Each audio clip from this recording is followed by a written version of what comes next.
ಹಂಗಂತ ಹೇಳಿದ್ದೀನಿ. ಬಟ್ ನಾವು ಇವತ್ತು ಬರೋ ಟೈಮ್ನಲ್ಲಿ ನೀವೇ ಕಣ್ಣಾರ ಕಂಡಿದ್ದೀರಾ, ಅಂಥದ್ದು ಯಾವುದೂ ಇಲ್ಲ. ಇದು ಬಂದ್ಬಿಟ್ಟು ಇದು ಇನ್ನೊಬ್ಬರು ಯಾರಾದರೂ ಮಾಡಿದ್ರೊಬ್ಬರು ಇದು ಮುನ್ನೆಚ್ಚರಿಕೆ ತಗೋಬೇಕು. ನಾವು ಹೆಲ್ತು ನಗರದ ಪ್ರಜೆಗಳು ಏನಿದ್ದಾರೆ ಅವ್ರ ಹೆಲ್ತ್ ಮುಖ್ಯ. ಅದಕ್ಕೋಸ್ಕರ ನಮ್ಮ ಕರ್ತವ್ಯನ ನಾವು ಮಾಡಲೇಬೇಕು. ದೂರ ಯಾವುದೋ ಬಂದು ನಮಗೆ ಏನೋ ನಾಮಕಾವಸ್ಥೆ ಬರ್ತೀವಿ ಅನ್ನೋಂತ ಇಲ್ಲ. ನಿಮ್ಮ ಮುಂದೆ ಎಲ್ಲರೂ ಚೆಕ್ ಮಾಡಿದ್ದೀವಿ, ಅಂಥದ್ದು ಏನು ಕಂಡು ಬಂದಿಲ್ಲ. ಅಂಥದ್ದು ಏನಾದರೂ ಕಂಡು ಬಂದರೆ ನಾವು ಇದನ್ನು ಬಂದ್ ಮಾಡ್ತೀವಿ. ಅದು ಏನಿದೆ ಪ್ರಾಪರ್ ಲೈಸೆನ್ಸ್ ಇದೆ, ಟ್ರೇಡ್ ಲೈಸೆನ್ಸ್ ಇವತ್ತು ಕೊಡ್ತೀವಿ ಸರ್. ಇದೇ ರೀತಿ ಬೇರೆ ಅಂಗಡಿಗಳು ಕೂಡ, ಈಗ ಮಸಾಲೆ ಪುರಿ ಅಂಗಡಿಗಳು ಅಲ್ಲೂ ಕೂಡ ಕಲರ್ ಎಲ್ಲ ಮಿಕ್ಸ್ ಮಾಡುವಂತಹ ಒಂದು ಇದಿದೆ. ಕೆಲವೆಲ್ಲ ನಿಷೇಧಿತ ಒಂದು ವಸ್ತುಗಳು ಕೂಡ ಅಲ್ಲೂ ಕೂಡ ಇದು ಮಾಡ್ತಾರೆ ನೋಡಿ. ಇದು ಫಸ್ಟ್ ಸ್ಟಾರ್ಟಿಂಗ್. ಇವತ್ತಿಂದ ನಾವು ಎಲ್ಲ ಹೋಟೆಲ್ಗಳು ಚೆಕ್ ಮಾಡ್ತೀವಿ, ಎಲ್ಲ ಬೇಕರಿಗಳು ಚೆಕ್ ಮಾಡ್ತೀವಿ, ಎಲ್ಲ ಪಾನಿಪುರಿಗಳು ಚೆಕ್ ಮಾಡ್ತೀವಿ. ಯಾವುದು ಮುಲಾಜ ಇಲ್ಲ. ಅವ್ರವ್ರ ಹೊಟ್ಟೆ ಪಾಡಿಗೆ ಮಾಡ್ತಾರೆ. ಅದು ಒಳ್ಳೆ ರೀತಿಯಲ್ಲಿ ಮಾಡ್ಕೊಂಡು ಹೋದರೆ ಯಾರಿಗೇನು ಸರ್ವರ್ಗೆ ತೊಂದರೆ ಕೊಡಬಾರ್ದು. ಅವ್ರ ಹೊಟ್ಟೆ ಮೇಲೆ ಹೊಡೆಯೋ ಕೆಲಸ ನಾವು ಮಾಡೋಲ್ಲ. ಬೀದಿ ವ್ಯಾಪಾರಿಗಳು ಅವ್ರ ಬೀದಿನಲ್ಲಿ ಇದು ವ್ಯಾಪಾರ ಮಾಡಿದ್ರೇ ಅವರು ಕುಟುಂಬ ನಡೆಯೋದು. ಅದರಲ್ಲಿ ನಾವು ಏನಿಲ್ಲ. ಟ್ರೇಡ್ ಲೈಸೆನ್ಸ್ ತಗೊಂಡು ಮಾಡಬೇಕು, ಸ್ಟ್ರೀಟ್ ವೆಂಡರ್ ಲೈಸೆನ್ಸ್ ತಗೊಂಡು ಮಾಡಬೇಕು. ಪ್ರತಿಯೊಂದು ಅಂಗಡಿಗೆ ಹೋಗಿ ಚೆಕ್ ಮಾಡ್ತೀವಿ, ಟ್ರೇಡ್ ಲೈಸೆನ್ಸ್ ಇದೆಯಾ ಅಂತ ನಾವು ಚೆಕ್ ಮಾಡ್ತೀವಿ. ಇಲ್ಲ ಹೇಳಿದ್ರೆ ಆ್ಯಕ್ಷನ್ ತಗೊಳ್ತೀವಿ. ಇಲ್ಲ ಅವ್ರು ಮಾಡಿಕೊಡ್ಬೇಕಾದ್ರೆ ಇಮಿಡಿಯೇಟಾಗಿ ಮಾಡಿಕೊಡೋಕೆ ನಾವು ಸಿದ್ಧವಾಗಿದ್ದೀವಿ. ಅದೇ ರೀತಿ ಬೀದಿ ವ್ಯಾಪಾರಿಗಳು ಕೂಡ ಅವ್ರಿಗೆ ಏನೇನು ಸೌಕರ್ಯ ಇದೆ ಮುನ್ಸಿಪಾಲಿಟಿಯಿಂದ ಅವ್ರಿಗೆ ಲೋನ್ ರೆಕಮೆಂಡ್ಸ್ ಎಲ್ಲ ಮಾಡಿಕೊಟ್ಟಿದ್ದೀವಿ, ಎಲ್ಲ ಸೌಕರ್ಯ ಮಾಡಿಕೊಟ್ಟಿದ್ವಿ. ಅವರು ನಮ್ಮ ಮಕ್ಕಳು KGF ಅವ್ರು ನಮ್ಮ ಮಕ್ಕಳು ತಿನ್ನೋದು ಅವ್ರು ತಿನ್ನೋದು ಅಂತ ಆ ಪದಾರ್ಥ ವಿಷಯಗಳನ್ನು ನಾವು ಮುಲಾಜ ಬಿಡಲ್ಲ. ಅದೇ ರೀತಿ ಪ್ಲಾಸ್ಟಿಕ್ ಬಳಸೋದು ಬಂದ್ಬಿಟ್ಟು ಸಿಕ್ಕಾಬಿಡೆ ನಮಗೆ ತಲೆನೋವಾಗಿದೆ ಮುನ್ಸಿಪಾಲ್ಟಿಗೆ. ಎಲ್ಲಿ ನೋಡಿದ್ರೆ ಗಾಳಿಗೆ ಹಾರಾಡುತ್ತೆ. ಈ ಡ್ರೈನ್ಗಳೆಲ್ಲ ನೋಡಿ, ಇಲ್ಲಿ ನೋಡಿ, ಈ ಪ್ಲಾಸ್ಟಿಕ್ ಎಲ್ಲ ಡ್ರೈನ್ಗಳೆಲ್ಲ ಮಾಡಿಕೊಂಡು ನಾವು ಕ್ಲೀನ್ ಮಾಡೋಕ್ಕೆ ಒದ್ದಾಡ್ತಾ ಇದ್ದೀವಿ. ನಾವು ಇರೋ ಜನಗಳಿಗೆ ಇಟ್ಕೊಂಡು ನಾವು ಅಡ್ಜಸ್ಟ್ ಮಾಡಿ ಕ್ಲೀನ್ ಮಾಡ್ಕೊಂಡು ಬರ್ತಾಯಿದ್ದೀವಿ. ಇದರಲ್ಲಿ ವ್ಯಾಪಾರಿಗಳು ಸ್ವಲ್ಪ ದಯವಿಟ್ಟು ನಿಮ್ಮ ಕೈ ಮುಗಿತೀವಿ. ಆದಷ್ಟು ಪ್ಲಾಸ್ಟಿಕ್ನ ಬಂದ್ಬಿಟ್ಟು ಬ್ಯಾನ್ ಮಾಡಿದ್ದಾರೆ, ಅದೆಲ್ಲ ನಿಲ್ಲಿಸ್ಬೇಕು. ಇಲ್ಲಾಂದರೆ ನಾವು ನಾಳೆಯಿಂದ ಶುರು ಮಾಡ್ತೀವಿ. ಇವಾಗ ನಮಗೆ ಎಚ್ಚರಿಕೆ ಕೊಡ್ತಾ ಇದ್ದೀವಿ. ಆ ಪ್ಲಾಸ್ಟಿಕ್ ಎಲ್ಲೆಲ್ಲಿದೆಯೋ ಒಂದೂ ಬಿಡಲ್ಲ. ನಾವು ನಗರ ಸುತ್ತವಾಗಿರಬೇಕು. ಇನ್ನೊಂದು ಅದು ಬ್ಯಾನ್ ಮಾಡಿದ್ದಾರೆ. ಸರ್ಕಾರ ಏನು ಮಾಡಿದೆ, ಸರ್ಕಾರ ಮಾಡಿರೋದು ಗೌರವ ಕೊಡಬೇಕಲ್ಲ, ದಯವಿಟ್ಟು ಕೊಡಬೇಕಂತ ವಿನಂತಿ. हमारा एक कंप्लेंट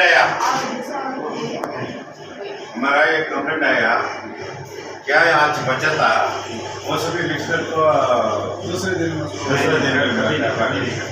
एसेंसी अभी नहीं था। नहीं एसेंसी कभी नहीं था, यूज भी नहीं किया। एसेंस कलर नेक्स्ट टाइम भी किया था ना, तो आए थे मैडम सब सभी थे, कभी नहीं। अभी वो बेचने को स्ट्रीट वेंडर लाइसेंस क्या तो भी रखे हैं। लाइसेंस दाल को हम अभी रेडी नहीं किया। कहाँ डाले हैं इस पर तुम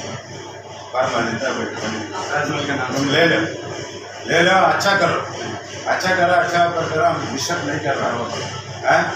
अच्छा करो। वो कंप्लेंट बचा तो तुम्हारा बच्चा क्या है, दूसरा बच्चा ऐसा है। कभी भी पुराना आइटम नहीं रखा, फ्रेश आइटम। पुराना आइटम रहे तो वो डिक्शनरी करना, ठीक है। क्या बचता है उसको फेंक देना? नहीं फेंक देता नहीं, दूसरे दिन उसको यूज नहीं करना। ओनली दूध का आइटम है, दूसरा कुछ नहीं। ट्रेड लाइसेंस क्या है वो म्यूनसिपालिटी का जाकर आया था मैं, अपने बोले मैसेज आता मेरा नंबर बोल रहे ना, वो हेल्थ इंस्पेक्टर है आ जाता वो ले लो।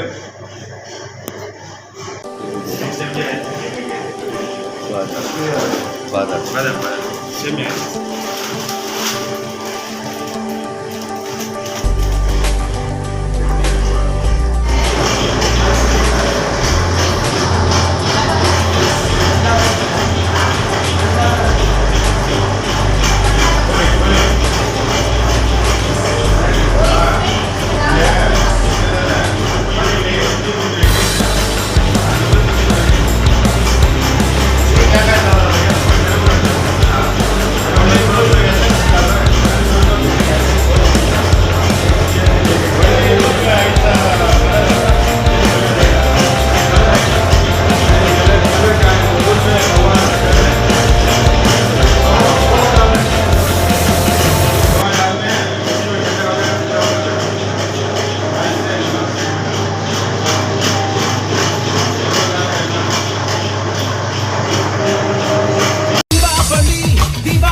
தரம் என்றும் நிரந்தரம், தரம் என்றும் நிரந்தரம், தரம் என்றும் நிரந்தரம். வாங்க.